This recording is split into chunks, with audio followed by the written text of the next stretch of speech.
Unidad 1. Movimiento rectilíneo uniformemente acelerado. ¿Qué es y quién lo descubrió? El movimiento rectilíneo uniformemente acelerado es el movimiento de una partícula o cuerpo por una línea recta con una aceleración constante. Es decir, la partícula se desplaza por el eje de coordenadas, la velocidad aumenta o disminuye de manera lineal respecto al tiempo. Es decir, la aceleración es constante. Y ahora, ¿quién lo descubrió? Pues bueno, el que descubrió el movimiento rectilíneo uniformemente acelerado fue el gran matemático Galileo Galilei. Lo descubrió mediante diversos experimentos con bolas cayendo desde pendientes y dejando caer objetos desde la torre de Pisa. Le costó mucho hacer que la sociedad entendiera esto, ya que aunque la teoría que había hecho Aristóteles acerca de la caída libre era duramente criticada, esta era fuertemente apoyada por la Iglesia, lo que le causó varias discusiones al respecto a Galileo. Él consideraba que era más importante describir el movimiento que averiguar sus causas, y se concentró en encontrar los principios matemáticos que explicaran lo que hoy en día llamamos movimiento uniformemente acelerado. Continuando con la explicación del tema, veremos la representación, en este caso de Galileo Galilei, en este pequeño video introductorio de 2 minutos. Si todos los cuerpos caen en el vacío a la misma velocidad, la siguiente pregunta es: ¿y cuál es exactamente esa velocidad? Por nuestras propias experiencias sabemos que la velocidad de un cuerpo al caer aumenta durante la caída, lo cual significa que acelera, cayendo cada vez con más rapidez. Incluso antes de Galileo, algunos eruditos ya habían intentado dar una explicación a ese movimiento de aceleración. Aproximadamente 100 años antes, Leonardo da Vinci ya había hecho su propio estudio de la caída de los cuerpos, animado quizá por su sueño de volar.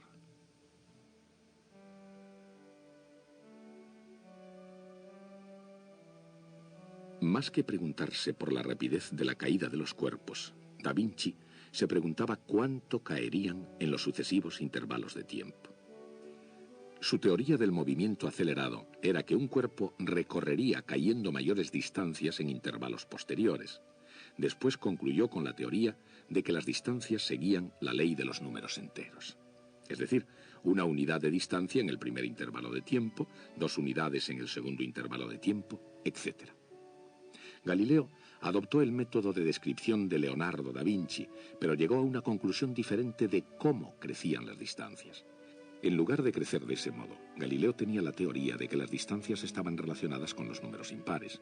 Una unidad de distancia en el primer intervalo de tiempo, 3 unidades de distancia en el segundo intervalo, 5 unidades de distancia en el tercer intervalo, etc. En otras palabras, según Galileo, la distancia recorrida en cada intervalo es proporcional a los números impares. Galileo llegó a sus conclusiones después de realizar una brillante serie de experimentos en los que medía el tiempo que rodaba una bola por planos inclinados cada vez más empinados. Bueno, podemos llegar a la idea de que el movimiento rectilíneo uniforme acelerado es otro tipo común de movimiento. En este, la aceleración de la partícula es constante y la ecuación se convierte en la siguiente.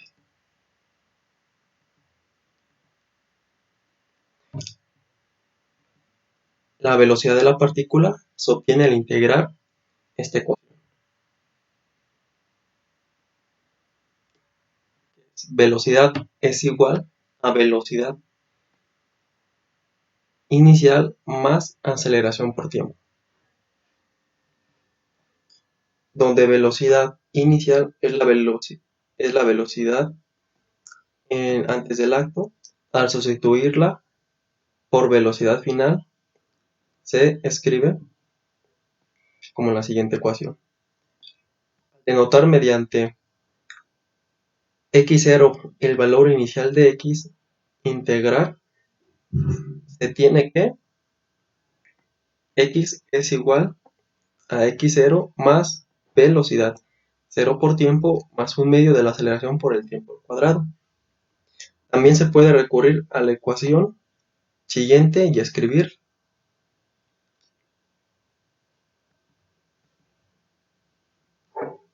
Al integrar ambos lados se obtiene esta siguiente, que es velocidad al cuadrado es igual a velocidad al cuadrado inicial más 2 veces la aceleración por x final menos x inicial. Las tres ecuaciones que se han deducido ofrecen relaciones útiles entre la coordenada de posición, la velocidad y el tiempo en el caso del movimiento uniformemente acelerado. Al sustituir los valores apropiados de aceleración, velocidad inicial y posición inicial, el origen cero del x debe definirse primero y escogerse una dirección positiva a lo largo del eje. Esta dirección se usará para determinar los signos de aceleración, velocidad inicial y posición inicial. La ecuación 11.6 relaciona velocidad y tiempo y debe utilizarse cuando se desee que el valor de velocidad corresponda a un valor determinado de tiempo, o de manera inversa. La ecuación 11.8 relaciona velocidad y posición. Una aplicación importante del movimiento uniformemente acelerado es el movimiento de un cuerpo en caída libre. La aceleración de un cuerpo en caída libre usualmente se denota mediante la letra G. Es igual a 9.81 metros sobre segundo cuadrado o 32.2 ft sobre segundo cuadrado. Es importante recordar que las tres ecuaciones anteriores pueden utilizarse solo cuando se sabe que la aceleración de la partícula es constante.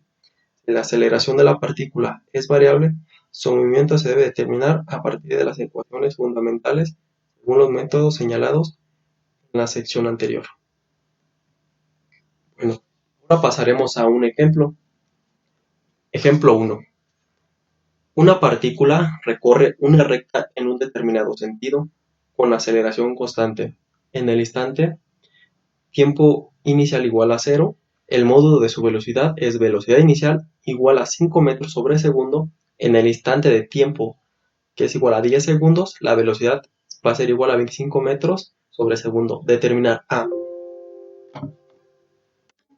Tipo de movimiento de la partícula.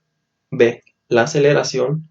La función de la velocidad en relación con el tiempo. D. La velocidad en el instante de tiempo igual a 8 segundos. El instante de tiempo entre el módulo de la velocidad es 15 metros sobre segundo.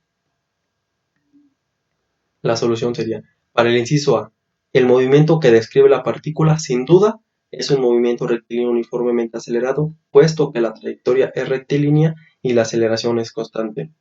Ahora, para el inciso B, para poder calcular la aceleración, debemos aplicar la fórmula que mencionamos anteriormente, de tal forma que la aceleración nos da que es igual a velocidad final menos velocidad inicial sobre tiempo final menos tiempo inicial. Reemplazando los datos sería igual a 25 menos 5 sobre 10 menos 0, esto es igual 20 sobre 10, que nos da un resultado de aceleración de 2 metros por segundo cuadrado. El inciso C nos pide calcular la función de la velocidad en relación al tiempo. Simplemente sustituimos en la siguiente fórmula. Velocidad es igual a velocidad inicial más aceleración por tiempo, por lo tanto velocidad es igual a 5 más 2 veces el tiempo. Esta fue muy fácil. Inciso D. Para saber que la velocidad tendrá la partícula en el instante de tiempo es igual a 8 segundos, basta con sustituir el valor de t en la fórmula anterior, quedando como consiguiente velocidad igual a 5 más 2 por 8, que es igual a 5 más 16, que es igual a 21 metros sobre segundo. En el inciso C, en este caso nos pide determinar en qué instante de tiempo la partícula tendrá una velocidad de 15 metros sobre segundo. Volvemos a sustituir este valor en la fórmula simplemente despejando la variable t, es decir, velocidad es igual a velocidad inicial más aceleración por tiempo. Despejando t, obtenemos que es igual a velocidad final menos velocidad inicial sobre aceleración. Sustituyendo el valor de la velocidad, obtenemos la siguiente. 15 menos 5 sobre 2, que es igual a 10 sobre 2, que esto nos da 5 segundos. Es decir, que cuando la partícula tenga una velocidad de 15 metros sobre segundo, ocurrirá justamente a los 5 segundos de haber iniciado el caso. Bueno, por el momento eso es todo por este video. Si tienes alguna duda sobre el mismo, puedes comentar o repetir el video para que aprendas a utilizar las fórmulas y así resolver esos problemas de dinámica en tu escuela. Sin más por el momento, esto es todo. Hasta la próxima.